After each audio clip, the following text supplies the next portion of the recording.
अपने जवानों को एक मैसेज दूंगा। ये हमारा अकीदा है ना, इमाम हुसैन बख्शवा देंगे, इसमें कोई शक नहीं, इसमें कोई शक नहीं। हर हुसैनी बख्शा जाएगा, इसमें तो दो राय है ही नहीं। बख्शिश में किसी की हो, अली डिसाइडेड है, ये बख्शे जाएंगे। सवाल ये पैदा होता है कि क्या इमाम हुसैन को हम लोगों की तरफ से इजाजत है वो हमसे कुछ पूछ सकें, या हमने इजाजत नहीं दी है? भाई सिक्योरिटी रीजन की वजह से कभी कभी बॉडी तलाश ली जाती है ना, बड़े बड़े मिनिस्टर के लिए आती है, हम क्या है भाई सिक्योरिटी रीजन है, मालूम है साहब, मिनिस्टर को भी चेक कर लिया, कहा साहब सिक्योरिटी रीजन है। बड़ा मंत्री आ रहा है उससे भी ले रहे हैं, एमएलए आ रहा है उसका भी ऐसे ऐसे कर रहे हैं, हालांकि वो एमएलए है, सिक्योरिटी रीजन है ना, वहां बुरा किसी को नहीं मानना चाहिए। कयामत के दिन मेरे हुसैन ने वादा किया है, मुकालमा सुन लीजिए, यहीं पर एंड है मजलिस का। हुसैन ने वादा किया कि तुम आओ मीजान पे हम मिलेंगे, ये है ना वादा, मीजान पे हम मिलेंगे, और अगर तुम्हारे अमाल में कमी होगी तो हम अपने अमाल देंगे, ये भी वादा है हुसैन का, है ना, इसमें भी कोई शक नहीं है। अब मालूम हुआ कि इमाम हुसैन महशर है, समझ लीजिए अभी महशर है, महशर का मैदान है। इमाम हुसैन हस्बे वादा मीज़ान के करीब खड़े, जहां माल तोले जा रहे हैं, फातिमा का लाल मौजूद है। मौलाना अतहर अब्बास गए, अस्सलाम वालेकुम। वालेकुम सलाम अतहर अब्बास, खैरियत है? हुसैन पूछ रहे। मैंने कहा मौला आपने पहचान लिया? लो तुम्हें नहीं पहचानेंगे हम तो फिर किसको पहचानेंगे? सबसे बड़ा आलम तुम उठाते थे, मतलब सबसे बड़ा तबरुक तुम बांटते थे, सबसे बड़ी नियाज महल्ले में तुम्हारी थी, कैसे नहीं पहचानेंगे अतहर अब्बास? शुक्रिया मौला। और ये कह के हमने जन्नत की तरफ देखा, कंफर्म है ना, जन्नत, जन्नत की तरफ देखा मैंने। तो मौला ने कहा उधर क्या देख रहे हो, वो तो तुम्हारी है ही है, पहले मीज़ान तो देख लो, यहां से तो गुजर रही है ना, वो तो तुम्हारे, तुम उसके लिए परेशान ना हो, मैं हूं ना जन्नत का सरदार। अरे मौला ऐसे ही मैं देख रहा था उसको। अच्छा जी मौला बताइए मैं क्या करूं मीज़ान में? कह रहे ये गुनाह तो इधर रख दिए गए हैं, उसमें तो किसी का निकालना नहीं, वो सब है रेडी है, सब रख दिया गया, तुम अपने अमाल रख दो इस पर बस, नमाज निकालो।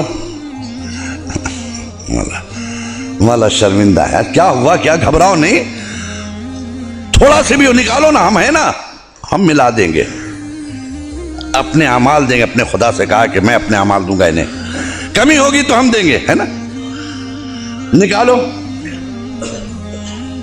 नहीं पढ़ा हो तब ना, असल बात बेचारे पर इधर उधर सर खुजा रहे हैं।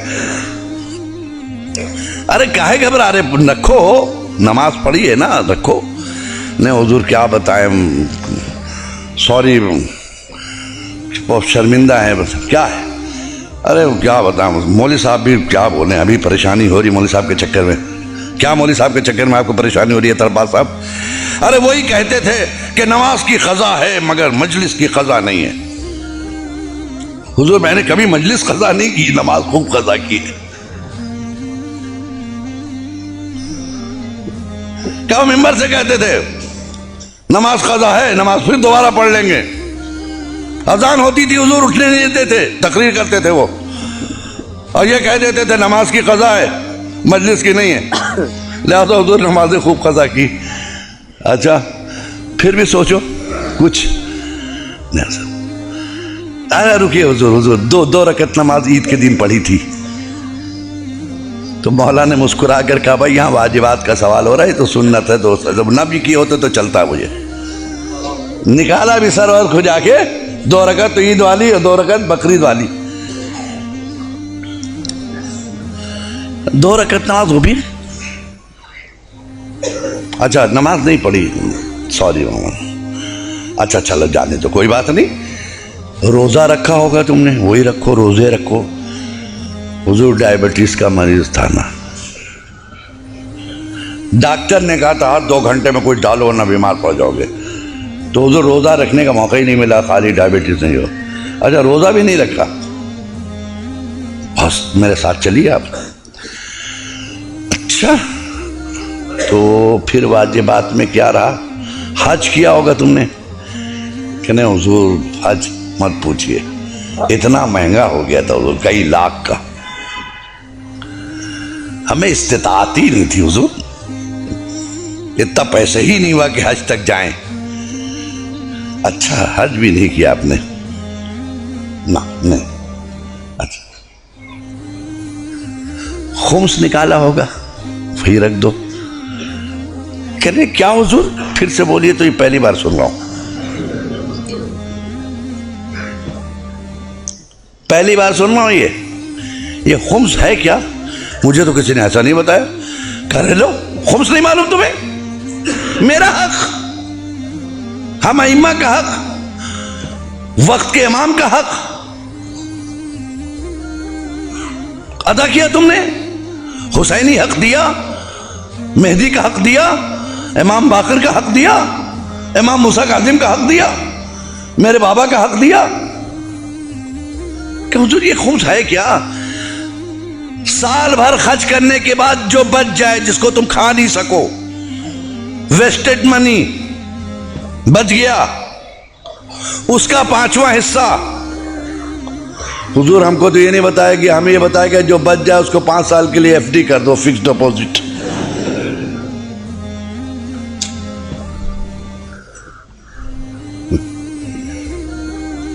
फिक्स डिपॉजिट कर दो, हमने हुजूर फिक्स डिपॉजिट कर दिया उसको। क्या खुम्स नहीं निकाल करने? हुजूर नहीं, खुम्स नहीं, हम लोग के मेंबर पे ये सब बातें नहीं होती थी हुजूर। अच्छा नमाज नहीं, रोजा नहीं, हज नहीं, ज़कात नहीं, खुम्स नहीं। अच्छा ये बताओ फिर कर क्या रहे थे? ये बताओ, इतने दिन तुमने किया क्या?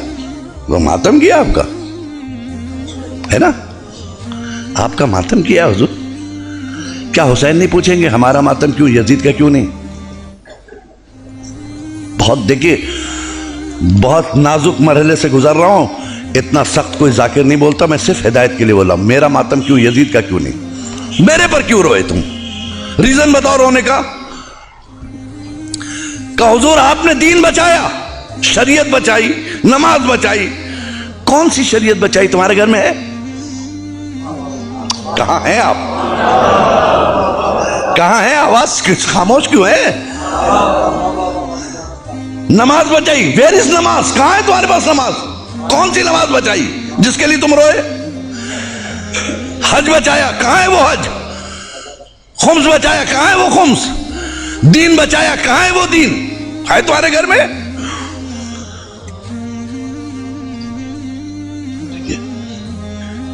हुसैन को हक है ना पूछने का, या नहीं है? ये अथॉरिटी आपने नहीं दी, आप है कौन?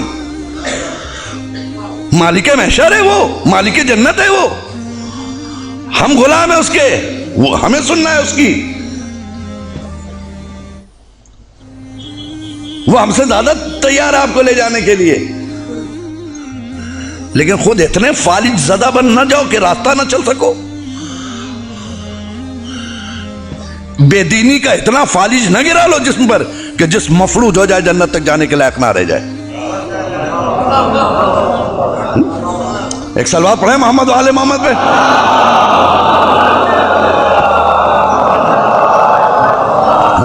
बेदीनी के का इतना फालिज जिस्म पे न गिरा लो कि पूरी बॉडी तुम्हारी मफलूज हो जाए कि उठ के जन्नत तक जाने की सलाहियत ना रह जाए, क्योंकि तुम फालिज ज़दा हो।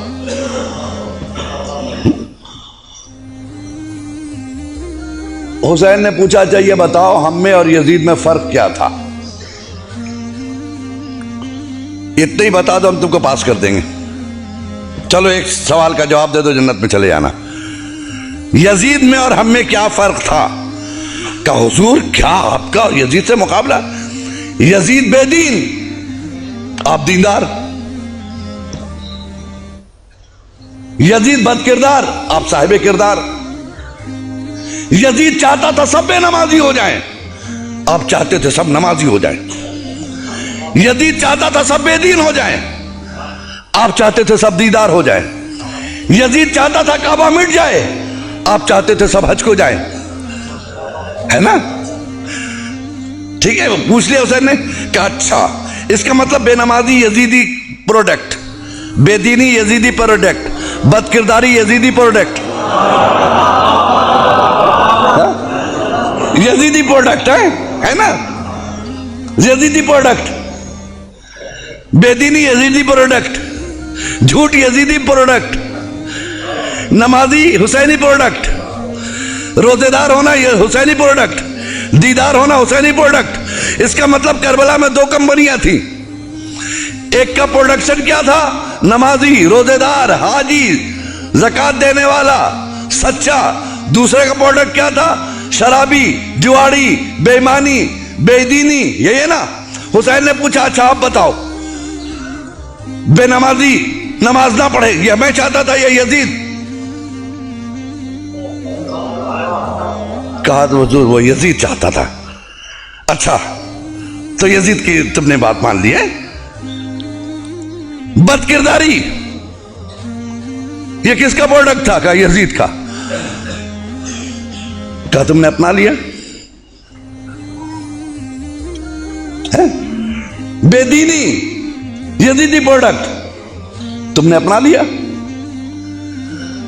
रोजा नहीं रखा, यजीद का काम किया। ज़कात ना दिया, यजीद का काम किया। खुम्स ना निकाला, यजीद का काम किया। नमाज नहीं पढ़ी, यजीद का काम किया। कारखाना किसका चला रहे हैं आप? है? कहीं ऐसा ना हो कि हुसैन आखिर में एक जुमला कहें, सारी जिंदगी यजीदी फैक्ट्रियों में काम करने वालों, हुसैनी दफ्तर से मजदूरी मांग रहे हो। सलवात पढ़े मोहम्मद वाले मोहम्मद पे।